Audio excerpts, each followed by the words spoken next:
dear viewers and students, welcome.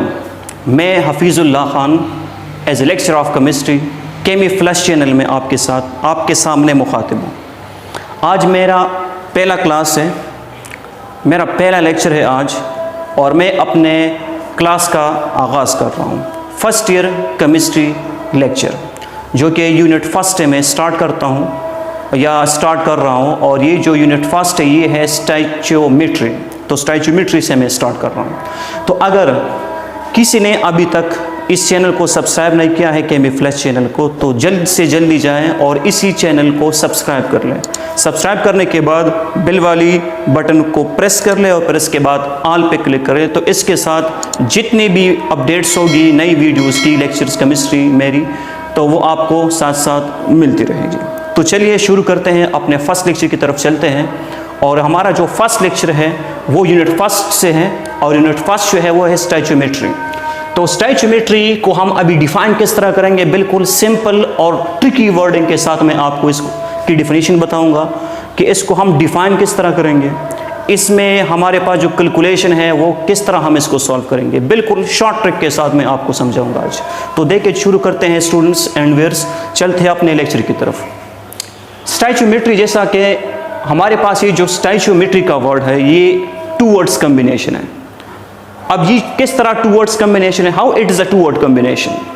The first word that is the stoichio which means ratio, and the second one that is metry, its meanings is calculations. तो stoichiometry को अगर हम देख ले, ratio calculation means it is a ratio based calculation. ऐसी chemistry जिसमें अगर हमारे पास रेशियो बेस्ड कैलकुलेशन इन्वॉल्व हो तो ऐसे केमिस्ट्री को हम नाम देंगे स्टोइचियोमेट्री। स्टोइचियोमेट्री बेसिकली ये मैथमेटिक्स से रिलेटेड एक टर्म है जो मैथमेटिक्स में यूज़ होता है। लेकिन अब इस स्टोइचियोमेट्री को हम केमिस्ट्री में किस तरह यूज़ करेंगे, इसकी ट्रिक्स मैं आपको बताऊंगा कि how it can be use in the chemistry. तो यहाँ पे हम इसको यूज़ किस तरह करेंगे, सबसे पहले हम एक एग्जाम्पल लेंगे और इसी एग्जाम्पल के थ्रू हम डिफाइन करेंगे कि स्टोइचियोमेट्री को हम मैथमेटिक्स में किस तरह यूज़ करते हैं, और मैथमेटिक्स के बाद इस स्टोइचियोमेट्री टर्म को हम फिर केमिस्ट्री की लैंग्वेज या केमिस्ट्री में हम किस तरह यूज़ करेंगे।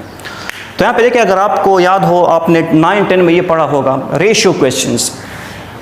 Those chemistry in which we study about the ratio based calculation is called stoichiometry. जिस केमिस्ट्री में हम रेशियो बेस्ड कैलकुलेशन की स्टडी करते हैं ऐसे केमिस्ट्री को हम कहेंगे स्टोइचियोमेट्री।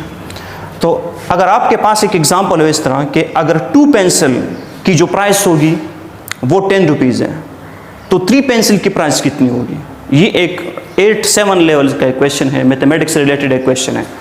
अब ये जो मैथमेटिक्स से रिलेटेड एक क्वेश्चन है, तो इसमें आप देख ले 2 पेंसिल की प्राइस 10 रुपीज़ है। तो हम इस तरह फिर सोचेंगे कि यहाँ पे हमारे पास 5 रुपीज़ की एक पेंसिल मिलेगी और 10 रुपीज़ की हमारे पास 2 पेंसिल मिलेगी। तो हम इस तरह करेंगे।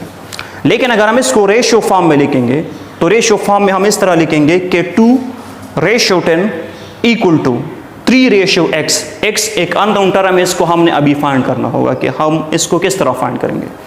तो इसको अगर आप इस तरह कर ले कि 2/10 इक्वल टू 3/x, इसको क्रॉस मल्टीप्लाई करेंगे तो आपके पास ये बन जाएगा कि 2 × x इक्वल टू 3 × 10। अब आपने x फाइंड करना है तो दोनों को 2 पे डिवाइड करेंगे तो आपके पास यहाँ पे x रह जाएगा, 2 और 2 कैंसिल हो जाएंगे। और ये जो 10 को आप 2 पे डिवाइड करेंगे तो यहाँ पे 5 आ जाएगा, 5 को 3 के साथ मल्टीप्लाई करेंगे तो x की वैल्यू 15 आ जाएगी। तो इसका मतलब ये होगा कि इसमें हमारे पास x की जो वैल्यू आ जाती है वो 15 आ जाती है। तो 2 पेंसिल की जो प्राइस है वो 10 रुपीज़ है, तो 3 पेंसिल की प्राइस आपको ऑटोमेटिकली यहाँ से पता चल जाता है रेशियो क्वेश्चन से, रेशियो कैलकुलेशन से, कि इसकी प्राइस जो है वो 15 रुपीज़ है। अब हम इसको, अब इस पूरी कैलकुलेशन को हम कहेंगे कि इसका नाम है स्टोइचियोमेट्री, इसको हम स्टोइचियोमेट्री कहते हैं। अब इस स्टोइचियोमेट्री को हम केमिस्ट्री में किस तरह यूज़ करेंगे, अब वही ट्रिक्स मैं आपको समझाने लगा हूँ कि स्टोइचियोमेट्री जो है हम इसको केमिस्ट्री में किस तरह यूज़ करते हैं। गौर कर लें यहाँ पे dear student and viewers, mathematics में हम ये जो पेंसिल का ये जो टर्म है वो हम केमिस्ट्री में यूज़ नहीं करेंगे। केमिस्ट्री में जो हम बात करेंगे सिर्फ 3 हम इसमें बातें करेंगे। एक मोल की बात करेंगे, मोल, फिर इसके बाद हम मास की बात करेंगे, मास, और फिर इसके बाद हम वॉल्यूम की बात करेंगे, वॉल्यूम। यहाँ पे हमने यूज़ किया था मैथमेटिक्स में, हम या तो एरिया का टर्म यूज़ कर सकते हैं या पेंसिल या टेबल जो भी हो हम यूज़ कर सकते हैं मैथमेटिक्स में। लेकिन हम इस स्टोइचियोमेट्री को अगर हम केमिस्ट्री में यूज़ करना चाहें तो यहाँ पे हम 3 टर्म यूज़ करेंगे इसकी बजाय, मोल, मास एंड वॉल्यूम।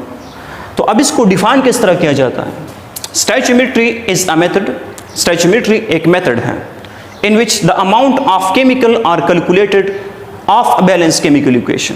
किसी भी बैलेंस केमिकल इक्वेशन से अगर आप अमाउंट ऑफ द केमिकल को कैलकुलेट करते हैं तो ऐसे कैलकुलेशन को हम कहेंगे स्टोइचियोमेट्री। तो इसको हम कहेंगे स्टोइचियोमेट्री। ये एक डिफिनेशन है। ये शर्त आप याद रखते हैं, ये मस्ट होगा कि आपके पास ये जो रिएक्शन हो, ये मेरे पास क्या होना चाहिए? बैलेंस्ड इक्वेशन होना चाहिए। इक्वेशन बैलेंस्ड होगा तो हम फिर एबल होंगे कि हम किसी भी डिज़ायर्ड अमाउंट को या डिज़ायर्ड प्रोडक्ट को हम कैलकुलेट कर सकते हैं या ऑब्टेन कर सकते हैं।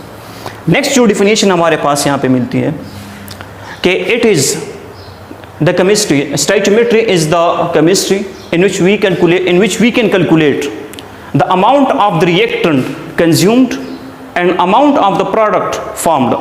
किसी भी केमिकल रिएक्शन के अंदर अगर अमाउंट ऑफ रिएक्टेंट जो है वो कंज्यूम्ड हो जाए और अमाउंट ऑफ द प्रोडक्ट जो है वो इंक्रीज हो जाए या इसकी ऑब्टेनिंग हम कर लें तो ऐसे केमिस्ट्री को हम कहेंगे कि स्टोइचियोमेट्री है। 3 टर्म मैंने यहाँ पे लिखे हैं स्टूडेंट एंड व्यूअर्स के मोल्स, मास एंड वॉल्यूम। अब मैथमेटिक्स में ये यूज़ होता है पेंसिल या एटसेट्रा जो भी हम यहाँ पे मैथमेटिक्स में यूज़ करते हैं। केमिस्ट्री में इस कैलकुलेशन को इस मोल, मास और वॉल्यूम के टर्म में हम डिफाइन करेंगे। यहाँ पे देखिए कैटेगरीज के कितने कैटेगरीज है, ये स्टोइचियोमेट्री के हमारे पास फिर 4 कैटेगरीज आ जाते हैं। लेकिन 4 कैटेगरीज को डिस्कस करने से पहले हम यहाँ पे डिस्कस करेंगे कि ये जो बैलेंस केमिकल इक्वेशन है स्टूडेंट्स, बैलेंस केमिकल इक्वेशन हमें कौन सी इंफॉर्मेशन प्रोवाइड कर रहा है। तो ये जो इन्फॉर्मेशन मैंने लिखे हैं बोर्ड पर, ये इन्फॉर्मेशन को मैं 1 बाय 1 एक्सप्लेन करूँगा, आप यहाँ पे गौर करते जाएँ। यहाँ पे कि रिएक्शन मैंने लिखा है कि 1C का मतलब है कि 1 मोल ऑफ कार्बन, क्योंकि I am going to discuss the mole, then I am going to discuss the mass, then I am going to discuss the volume. 1 mole of carbon reacted with 1 mole of O2। अब यहाँ पे हम किस चीज़ की जिक्र करेंगे? ये volume की डिस्कशन हम करेंगे, ये मोल की डिस्कशन हम करेंगे। तो 1 mole of carbon reacted with 1 mole of O2 molecule, then it will form 1 mole of carbon dioxide. ये मैंने जिक्र की मोल की।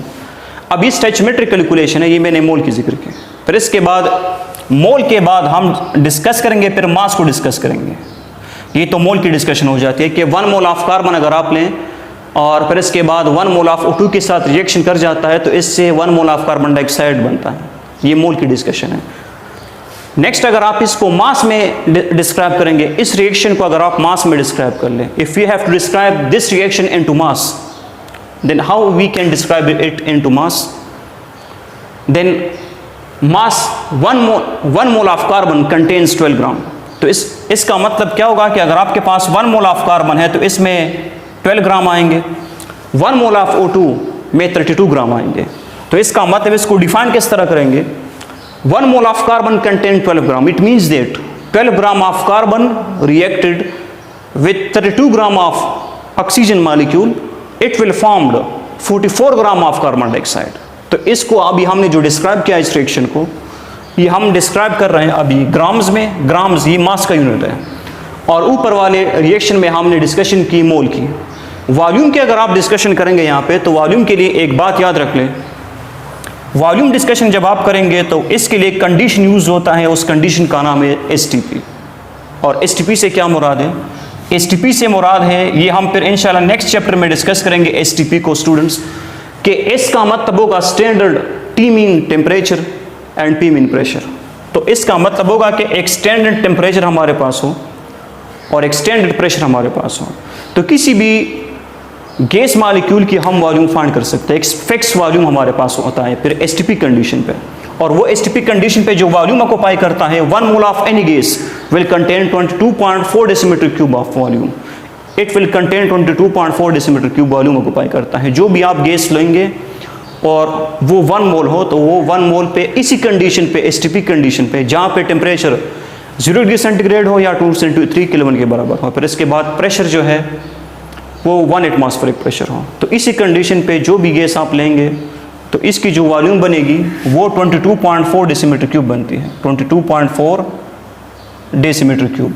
1 mole of any gas will occupies 22.4 decimeter cube at STP condition. तो ये जो डिस्कशन हम करेंगे वॉल्यूम की इस रिएक्शन में, वो इंशाल्लाह चैप्टर 4 में करेंगे, स्टडीड इन गैस चैप्टर। ये इंशाल्लाह नेक्स्ट जो मैं लेक्चर डिस्क्राइब करूँगा और आप फिर देखेंगे इस लेक्चर को, तो वो हम फिर चैप्टर 4 में डिस्कस करेंगे कि ये जो वॉल्यूम है इसकी डिस्कशन हम फिर नेक्स्ट चैप्टर 4 में करेंगे। तो ये चैप्टर नंबर 4 में हम इसकी मज़ीद डिटेल डिस्कस करेंगे। सिर्फ इतना याद रख लें कि कोई भी अगर आप गैस मौजूद है आपके पास और वो वॉल्यूम की अगर हम बात करेंगे यहाँ पे, ये वॉल्यूम की जिक्र हम यहाँ पे करेंगे, ठीक है। 1 मोल अगर आप N2 लोगे तो इसमें 22.4 डेसीमीटर क्यूब स्पेस इन्वॉल्व होता है। फिर इसके बाद 3 मोल ऑफ H2 अगर आप लोगे तो 1 मोल के लिए कितनी स्पेस होना चाहिए? 1 मोल के लिए हमारे पास रिक्वायर होना चाहिए, या 1 मोल ऑक्युपाई करता है 1 मोल ऑफ एनी गैस, ये 22.4 डेसीमीटर क्यूब स्पेस ऑक्युपाई करता है STP कंडीशन पे, जहाँ पे टेम्परेचर हमारे पास होना चाहिए 273 केल्विन और प्रेशर जो है वो 1 atm के बराबर होना चाहिए। तो इस कंडीशन का नाम हमारे पास होगा, ये स्टैंडर्ड कंडीशन है। तो इस स्टैंडर्ड कंडीशन पे जो भी गैस आप लेंगे, 1 mole of any gas will occupy 22.4 decimetre cube at STP condition. तो ये STP कंडीशन पे ही होना चाहिए। फिर इसके बाद अगर आपके पास 3 मोल ऑफ गैस हो, 3 मोल, तो 3 को फिर इसके साथ मल्टीप्लाई किया जाता है कि 3 मल्टीप्लाई बाय 22.4 डेसीमीटर क्यूब। तो इससे जो आपके पास आंसर आ जाएगा, तो इसका मतलब ये होगा कि 1 मोल ऑक्युपाई करेगा एनी गैस 22.4 डेसीमीटर क्यूब इस कंडीशन पे। तो 3 मोल कितना ऑक्युपाई करेगा, तो 3 को इस 22.4 के साथ मल्टीप्लाई करेंगे। तो क्योंकि ये जस्ट मैं कैलकुलेशन कर रहा हूँ और ये जो सारा चैप्टर है ये कैलकुलेशन बेस्ड है, तो इस वजह से इसका नाम रखा गया है stoichiometry, which means is ratio based calculation. तो इसको हम रेशियो बेस्ड कैलकुलेशन का नाम देते हैं।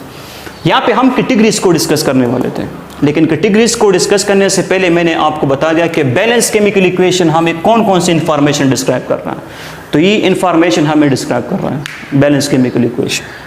फिर इसके बाद इसकी जो कैटेगरीज है, मोल मोल कैलकुलेशन है एक, ये फर्स्ट कैटेगरी है जो स्टोइचियोमेट्री की फर्स्ट कैटेगरी है स्टूडेंट्स। नेक्स्ट कैटेगरी का नाम है मोल मास कैलकुलेशन। मोल मोल कैलकुलेशन का मतलब क्या होगा कि अगर आपके पास कोई चीज़ मोल में गिवन है और आपसे डिस्क्राइब है या मांगा जा रहा है मोल में, तो ऐसे कैलकुलेशन को हम फिर कहेंगे मोल मोल कैलकुलेशन। मतलब क्या होगा इस सेंटेंस का, या इस कैटेगरी का मकसद क्या है? इस कैटेगरी का मकसद ये होगा, अगर आपसे कहा जाए कि अगर आपके पास 1 mole of carbon 2 mole of carbon dioxide बना रहा है, 1 mole of carbon 2 mole of carbon dioxide बना रहा है, तो 2 मोल ऑफ कार्बन कितने मोल ऑफ कार्बन डाइऑक्साइड बनाएगा? तो इस 2 को आपने 2 के साथ मल्टीप्लाई करना पड़ेगा, तो ये 4 मोल ऑफ कार्बन डाइऑक्साइड बनाएगा।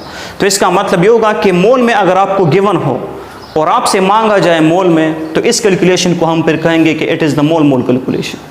नेक्स्ट हमारे पास है कि मोल मास कैलकुलेशन। ये तो मोल मोल कैलकुलेशन हम मजीद डिस्कस करेंगे इसके ऊपर एग्जाम्पल। नेक्स्ट है मोल मास कैलकुलेशन। मोल मास कैलकुलेशन क्या है? अगर आपको एक क्वेश्चन दिया जाए मोल में, या आपको गिवन हो कोई रिएक्टेंट या कोई रिएक्टेंट का मास गिवन हो मोल, अगर आपको रिएक्टेंट का मोल गिवन है, फिर आपसे मांगा जा रहा है इस मास में मांगा जा रहा है, इसका मतलब क्या होगा? इसको मैं भी समझा रहा हूँ आपको कि अगर आपसे पूछे कोई टीचर आपसे पूछे या कोई भी आपसे पूछे कि मोल मास कैलकुलेशन क्या है, तो मोल मास कैलकुलेशन ये होगा कि अगर आपके पास 1 मोल ऑफ कार्बन बना रहा है 44 ग्राम ऑफ कार्बन डाइऑक्साइड बना रहा है। अब ग्राम किसका यूनिट है? ये मास का यूनिट है, it is the unit of mass. और यहाँ पे है 1 मोल। 1 मोल क्या है हमारे पास? 1 मोल हमारे पास है कार्बन।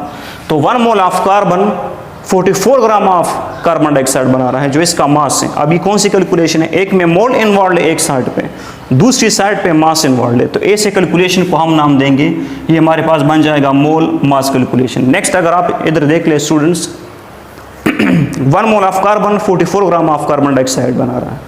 फिर इसके बाद अगर आपसे पूछे कि 2 मोल ऑफ कार्बन कितने ग्राम्स जो है वो कार्बन डाइऑक्साइड बना रहा है, तो ग्राम यूनिट है मास का, तो मोल में गिवन है और आपको मास में मांगा जा रहा है, तो ऐसे कैलकुलेशन को हम नाम देंगे कि ये मोल मास कैलकुलेशन है।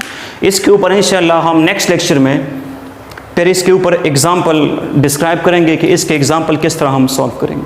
नेक्स्ट हमारे पास है मास मास कैलकुलेशन। मास कैलकुलेशन क्या है? मास कैलकुलेशन ये होगा कि अगर आपके पास कोई रिएक्टेंट जो है वो मास में गिवन हो और आपसे इसका आंसर मास में ही मांगा जा रहा है, तो इसको हम फिर किस तरह कैलकुलेट करेंगे? तो यहाँ पे समझे कि अगर आपको ये गिवन हो कि 1 मोल की बजाय आपको ये गिवन हो कि 12 ग्राम 1 मोल ऑफ कार्बन में 12 ग्राम होते हैं, 12 ग्राम, तो 12 ग्राम हमारे पास बना रहे हैं 44 ग्राम ऑफ कार्बन डाइऑक्साइड बना रहे हैं, दोनों अब मास हैं। तो 12 ग्राम भी मास है और 44 ग्राम दोनों मास का यूनिट है।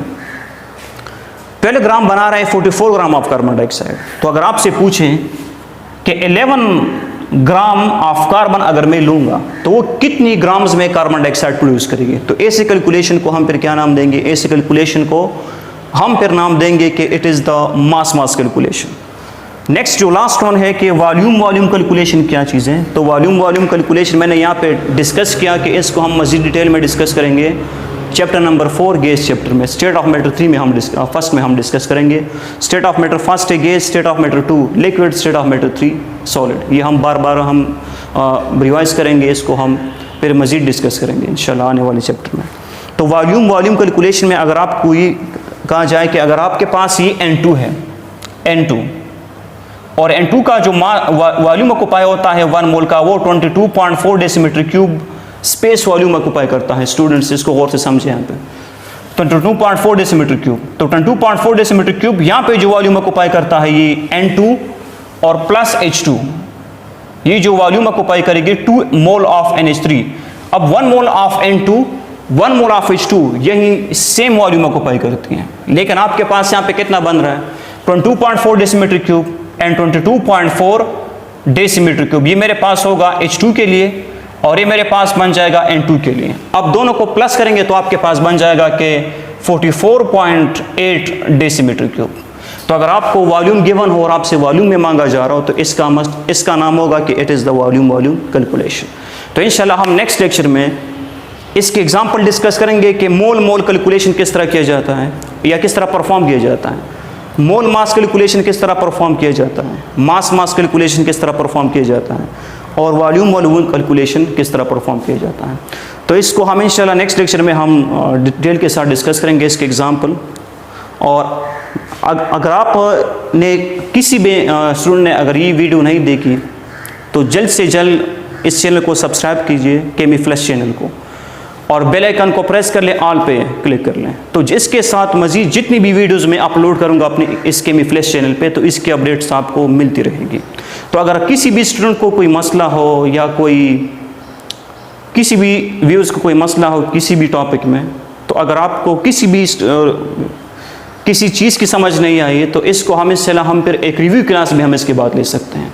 तो डियर स्टूडेंट्स, ये लास्ट में ये मैं बार बार रिक्वेस्ट कर रहा हूँ कि इस चैनल को ज़्यादा से ज़्यादा शेयर कीजिए, इसको ज़्यादा से ज़्यादा सब्सक्राइब कीजिए कि और व्यूअर जो है वो केमिस्ट्री सीखना चाहते हैं तो वो भी इसमें इन्वॉल्व हो जाएं।